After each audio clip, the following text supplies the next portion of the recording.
So let's take a look at applications of double integrals. And so the first application we're going to look at is electric charge. And so the formula for the electric charge, or the total electric charge Q, is going to be equal to the double integral described by the region D of sigma of x and y. And so the sigma function of x and y just represents the charge density times dA. So let's say for number 1, electric charge is distributed over the rectangle, which has the x bounds going from 1 to 3 and the y bounds go from 0 to 2, so that the charge density at xy is sigma of xy. So remember, sigma is going to be the charge density equation, or the function, equals 2xy plus y squared, measured in coulombs per square meter. And then given this information, find the total charge of the rectangle. So once again, the total charge Q is going to be equal to the double integral described by the region D of the sigma function, so the charge density function, sigma of xy times dA. So we know already the sigma function, or the charge density function, is 2xy plus y squared. So we can go ahead and say the double integral of 2xy plus y squared. And now we know the x bounds go from 1 to 3 and the y bounds go from 0 to 2. So you can basically put either the x bounds on the inside or outside integral. Same thing with the y bounds. So let's go ahead and just put the x bounds on the inside. So from 1 to 3, let's put the y bounds on the outside from 0 to 2. Since we put the x bounds on the inside, we're going to put dx and then dy on the outside. So that is going to equal the total charge Q. So if I go ahead and evaluate now, just write the inside integral first. So from 1 to 3 of 2xy plus y squared dx. Remember, we're going to integrate with respect to x, so y is going to be treated as a constant. So the integral of 2xy, well, the integral of 2x is x squared. So basically we get x squared times y. And then plus the integral of y squared, if y squared is a constant, is going to be y squared times x. Now let's go ahead and evaluate that from the x bounds of 1 to 3. So I'll plug that in for x. If I plug in 3 for x, we'll get 3 squared, which is 9, times y, plus y squared times 3, so 3y squared, minus, when I plug in 1 for x, we'll get 1 squared, which is 1 times y, plus y squared times 1, so that's just y squared. Now we get 9y minus y, which is 8y. Then we get 3y squared minus y squared, so that's positive 2y squared. So now we can go ahead and integrate that, the outside integral here, from 0 to 2 of 8y plus 2y squared dy. So now we're going to integrate with respect to y. So the integral of 8y is just 8y squared over 2, plus the integral of 2y squared, which is 2y cubed over 3. 8 over 2 is 4, so we get 4y squared plus, I'll just write it as 2/3 y cubed. And so let's go ahead and evaluate that from the y bounds of 0 to 2. So when I plug in 2 for y, we'll get 2 squared, which is 4 times 4, 16, plus 2/3 times 2 cubed, which is 8. So then 8 times 2/3 would be 16 over 3.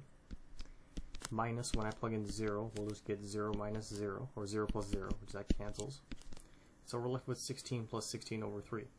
Now 16 can be rewritten as 48 over 3, so I can add common denominators here. And so we'll get 48 plus 16, 64 over 3. And so the answer, it says it's measured in coulombs per square meter, the charge density. Well, if the charge density is in coulombs per square meter, then the total charge is just going to be in coulombs. So the final answer is 64 over 3 coulombs. So now the next application of double integrals are going to be mass and center of mass. So the formula for mass is going to be equal to the double integral described by the region D of the density function. And the density function is just the Greek letter rho of x and y times dA. And so the center of mass is going to be in the coordinates. It's going to be in coordinate form, x with a horizontal line on top, comma, the y with a horizontal line on top. So we need to find, in order to find the center of mass, we need to find the x coordinate of the center of mass and also the y coordinate of the center of mass. So in order to find the x coordinate, the formula for that is going to be 1 over the mass, so 1 over m, times the double integral described by the region D of x times the density function, so rho of x and y, times dA. So basically, we need to find mass first in order to find center of mass, because we need to take 1 over m. And so in order to find the y-coordinate, basically follows the same exact rule. It's going to equal 1 over m times the double integral described by the region D of, this time instead of x we have y, times the density function, rho, in terms of x and y. And so those three are going to be the equations we use, or the formulas we use, to find the mass and the center of mass. So now for number 2, let's go ahead and find the mass and center of mass that occupies the region D and has the given density function rho. And so D equals, in set notation, for all xy ordered pairs, so that the x values range from 0 to 2, the y values range from -1 to 1, and the given density function, rho of x and y, is equal to x times y squared. So once again, the formula for mass, remember we have to start off with mass before we can find center of mass, is going to be equal to the double integral described by the region D of the density function, rho of x and y dA. And so we already know what our density function is, so we can go ahead and replace that. So the double integral of x times y squared. And now, once again, our bounds are given to us. So let's go ahead and put the x bounds on the inside integral, so from 0 to 2. So then we'll put dx on the inside. And then from -1 to 1 is the y bounds. So we'll put dy on the outside. So this is going to be the formula. So now let's go ahead and evaluate it. So once again, writing the inside integral from 0 to 2 of xy squared dx. We're going to integrate with respect to x. So if y squared is a constant, the integral of x is just x squared over 2. So we have y squared times x squared over 2. Let's go ahead and evaluate that from the x bounds of 0 to 2. So then we'll get y squared times, when I plug in 2 for x, we'll get 4 over 2, which is 2, minus when I plug in 0, we'll just get 0. So then we're left with 2y squared. Now we can go ahead and integrate that from -1 to 1 with respect to y. So the integral of 2y squared is just 2y cubed over 3, or in other words 2/3 y cubed. So if we go ahead and evaluate that from the y bounds of -1 to 1, we will then get 2/3 times 1 cubed is 1 minus -1 cubed, which is -1, so minus a -1 will actually be +1. So then we have 2 times 2/3, which will give us 4/3. So that is going to be equal to the mass. So now let's go ahead and find the center of mass. So remember, the center of mass is at a coordinate x comma y. And so let's go ahead and find the x coordinate first. So the formula, once again, for the x coordinate with a horizontal line on top is going to be equal to 1 over the mass times the double integral described by region D of x times the density function times dA. So we already know the density function, we already know our bounds, and so we just have to multiply by the mass, 1 over the mass, and also multiply by that extra x variable. So if we rewrite the integral for the x coordinate of the center of mass, we have 1 over the mass, remember, is 4/3, so 1 over 4/3 times the double integral of x times our density function, x times y squared. So x times y squared would be x squared y squared times dx dy. And then our bounds are, we just go ahead and copy those from 0 to 2 and from -1 to 1. Now 1 over 4/3, we can actually rewrite that as obviously 3/4. So I'll write it as 3/4 times the double integral from -1 to 1 and from 0 to 2 of x squared y squared dx dy. So now let's go ahead and solve this. So we have the inner integral from 0 to 2 of x squared y squared dx. Now if we're going to integrate with respect to x, the integral of x squared is x cubed over 3, and y squared is just a constant, so y squared times x cubed over 3. Let's go ahead and evaluate that from the x bounds of 0 to 2. So when I plug in 2 for x, we'll get 2 cubed, which is 8 over 3, minus when I plug in 0, that's just 0. So then we'll get 8 over 3 y squared. Now we can integrate that one using the outer integral from -1 to 1 with respect to y. So the integral of y squared is y cubed over 3. So we have 8/3 as a constant times y cubed over 3, which 3 times 3 is 9. So then we'll get 8 over 9 times y cubed. Let's go ahead and evaluate that from the y bounds of -1 to 1. So then when I plug in 1, we get 8 over 9 times 1 cubed, which is 1, minus -1 cubed, which is -1. So minus a negative 1 will be plus 1. Now we get 2 times 8 over 9, so that will be 16 over 9. Now don't forget that we did multiply by 3/4 as the constant outside of the double integral, because that is equal to 1 over the mass. So we have to multiply by 3/4. And so then we'll get 48. 16 times 3 is 48 over 9 times 4, 36. If I go ahead and divide both the numerator and the denominator by 12, we can simplify it down to 4/3. So once again, that is going to be the x-coordinate of the center of mass. So I can write here, center of mass, the x-coordinate is 4/3. Now moving on to the formula of the y-coordinate of the center of mass. Once again, the formula is similar to the x-coordinates. We have 1 over m times the double integral described by region D. This time we have not x but y times the density function times dA. So since the bounds we're basically going to keep the same, and what's outside 1 over m will basically keep the same, all we have to do is change what's inside the integral. So we have to take this time y times the density function. So the density function is going to be xy squared, so we have y times xy squared, which is going to give us xy cubed. So if I rewrite the integral, we'll get 1 over m, so obviously that's going to be 3/4 times the double integral, the outer one from negative 1 to 1, and the inner one from 0 to 2. This time we have x times y cubed, and then we have dx dy. If I go ahead and rewrite the inner integral, we'll get the integral from 0 to 2 of x times y cubed dx, so we're going to integrate with respect to x. The integral of x is going to be x squared over 2, and y cubed is a constant. Let's go ahead and evaluate that from the x bounds of 0 to 2. So when I do that, we'll get y cubed times, let's plug in 2 for x, we'll get 4 over 2, which is 2, minus, when I plug in 0, we'll get 0. So 2 times y cubed will be 2y cubed.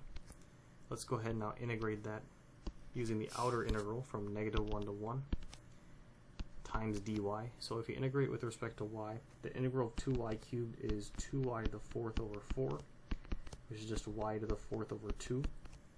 Now we can evaluate that from the y bounds of negative 1 to 1. Then we'll get 1 to the 4th over 2, which is 1/2, minus negative 1 to the 4th, which is also 1 over 2. So then 1/2 minus 1/2 is 0. We do have a constant outside, 3/4, but no matter what, it will still be 0. So our y-coordinate is going to be 0 for the center of mass. So we can just go ahead and put here 0. And so this is going to be the center of mass at 4/3, 0. So now the next application of double integrals is going to be moment of inertia. So there are 3 formulas here. There's a moment of inertia for about the x-axis, so I sub x. There's going to be a moment of inertia for about the y-axis, I sub y. And there's going to be I sub naught, and that's just going to be the moment of inertia about the origin, or in other words, it can also be called the polar moment of inertia. So the formula for I sub x, or the moment of inertia around the x-axis, is going to be equal to the double integral described by region D of y squared times the density function in terms of x and y dA. So realize that the variables kind of switch here. Instead of x, we have y squared. And so in order to calculate the moment of inertia around the y-axis, it's going to follow the same rule here. Take the double integral about the region D, or described by the region D. This time, instead of y, we have x squared times the density function rho in terms of x and y dA. And I sub naught is going to be the easiest one to calculate. That's just going to be I sub x plus I sub y. So we're just going to take the sum of those two moment of inertias. So for number 3, let's go ahead and find the moments of inertia, I sub x, I sub y, and I sub naught for the region D. And so D is bounded by y equals e to the x, y equals 0, x equals 0, and x equals 1. And the density function is equal to y. So let's go ahead and draw out this region D here. So if I were to draw this out a little bit, we have y equals e to the x. So it's going to look something like this here. We have y equals 0, so that's just the x-axis. We have x equals 0, which is just the y-axis. And then we have x equals 1. So we're basically looking at this region here. Now if I were to draw a close-up here, zoom in just a little bit further, so it might look something like this here, where we have y equals e to the x, that's the top function here, we have y equals 0, and then we have x equals 1. So once again, let's go ahead and first find I sub x, or the moment of inertia, about the x-axis. So the formula is going to be the double integral described by region D, once again, of y squared times the density function rho in terms of x and y times dA. So we already know our density function, that's going to be equal to y. So then y times y squared would be y cubed. So if I were to rewrite the formula here, the double integral of y cubed. Now let's go ahead and figure out our bounds. So the easiest way to go about this one is, notice the x bounds go from 0 to 1. So those are going to be the x bound. So I can write once again the x bounds go from values of 0 to 1. And now notice the y bounds, well, they range from the bottom function y equals 0 to the top function y equals e to the x. So I can say that it goes from 0 all the way to e to the x. So remember, when we do double integrals, the bounds that have the variables need to be on the inside integral. So since y has e to the x, it's going to go from 0 to e to the x. And since the y bounds are on the inner integral, we'll put dy first, and then from 0 to 1 are the x bounds, so dx is going to go on the outside. So let's go ahead and evaluate this. So we get the integral from 0 to e to the x of y cubed dy. Now the integral of y cubed, if we're going to integrate with respect to y, is y to the 4th over 4. Let's go ahead and evaluate that from 0 to e to the x. So I'm going to actually go ahead and bring out that 1/4 as a constant, so we get 1/4 times. Now when I plug in e to the x in for y, we'll get e to the x to the 4th minus, when I plug in 0, we'll just get 0 to the 4, which is 0. Now e to the x to the 4th can be written as e to the 4x. So we basically left with 1/4 times e to the 4x. So now we can take the integral of that. The outside integral is from 0 to 1 of 1/4 e to the 4x dx. So now we're going to derive with respect to x. Now the 1/4 can come out of the integral as a constant. We get 1/4 times the integral from 0 to 1 of e to the 4x dx. And the integral of e to the 4x is just 1/4 e to the 4x. So we get 1/4, don't forget, there's also a 1/4 outside the integral. So we have 1/4 times 1/4 times e to the 4x. So I can go ahead and rewrite that as 1 over 16 times e to the 4x. Let's go ahead and evaluate that from the bounds, x bounds of 0 to 1. So when I plug in 1, we'll get 1 over 16 times e to the 4th minus, when I plug in 0, e to the 0 is just 1. So this is going to be equal to the moment of inertia about the x-axis, 1 over 16 times e to the 4th minus 1. So now let's move on to finding the moment of inertia about the y-axis. So I sub y, once again, the formula is going to be the double integral described by region D of this time x squared times the density function rho in terms of x and y dA. So notice we can keep the bounds the same. So we get the double integral, the outer one from 0 to 1, the inner one from 0 to e to the x. This time we have x squared times the density function. So we have x squared times y. So we should write that inside, x squared times y. We have dy first, and then dx. And so let's go ahead and evaluate. So the integral from 0 to e to the x of x squared y dy. So we're going to integrate with respect to y. So the integral of x squared y is going to be x squared times y squared over 2. Let's go ahead and evaluate that from the y bounds of 0 to e to the x. Now I'm actually going to go ahead and group x squared and 2 together since they're both constants in this case. So we get x squared over 2 times, now when I plug in e to the x for y, we'll get e to the x squared, or in other words, e to the 2x, minus, when I plug in 0 for y, we'll just get 0.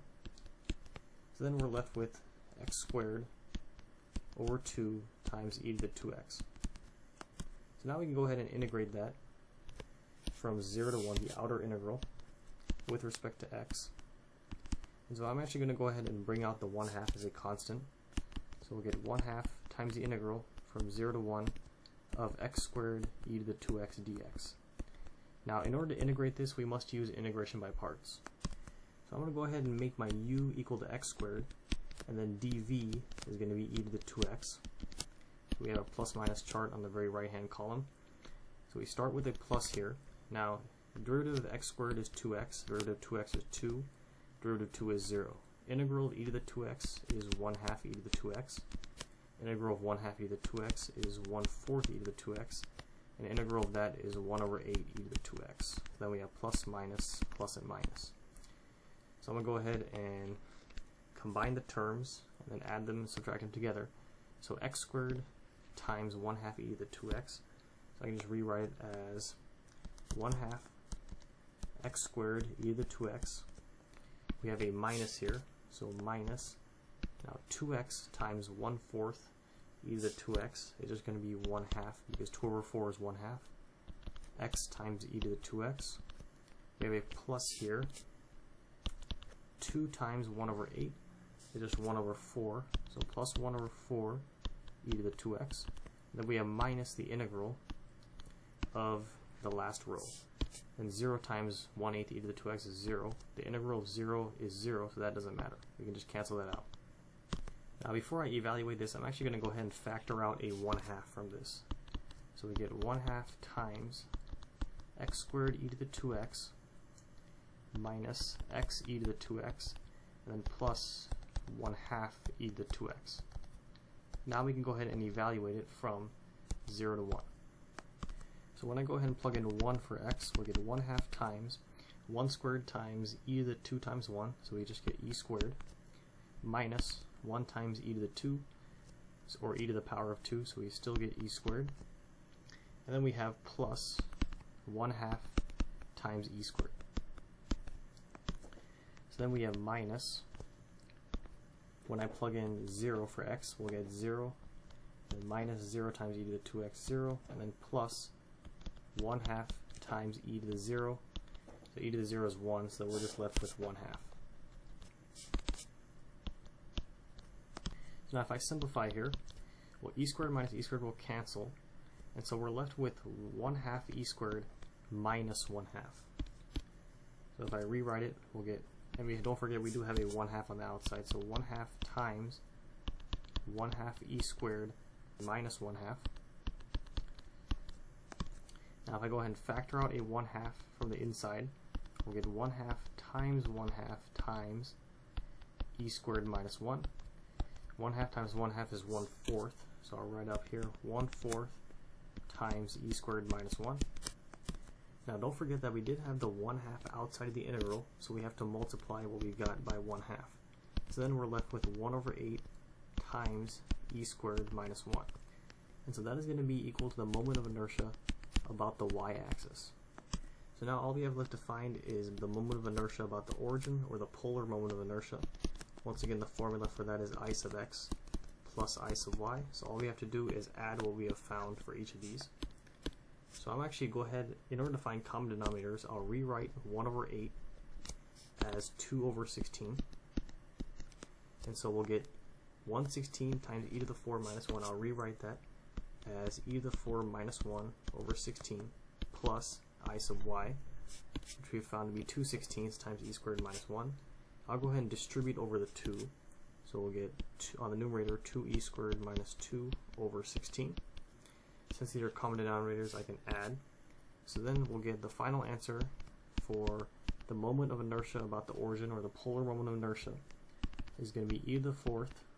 We have plus 2e squared, and then -1 minus 2 is just -3/16.